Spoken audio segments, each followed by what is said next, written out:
Knee pain बा आंठुबात आम समस्त प्रॉब्लम फेस करूँ साधारणतः 40 वर्ष पर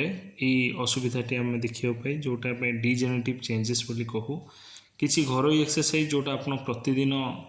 2 ରୁ 3 टाइम घरे अभ्यास करें जहाद्वारा आपण यही व्यथारू उपचार पाइपर आउ तृतीय जिनस हूँ आपण प्रिवेंशन रोगर प्रिवेंशन करें आंठु व्यथा को कंट्रोल करें और सबुठ बड़ कथा है एक्सरसाइज कला बेले जदि पेन होची देन एक्सरसाइज करेंगे नहीं रेस्ट रहिबे हॉट पैक किंबा आइस यूज करेंगे आउ आपण प्रॉपर एडवाइस पाई जदि कौन सी फिजियोथेरापी क्लिनिक आप नियर अच्छी देन थरे से एडवाइस नियंतु होम एक्सरसाइज रेगुलरली प्रैक्टिस करंतु control your pain prevention is better than cure रोग को जगंतु रोगरू बंचंतु।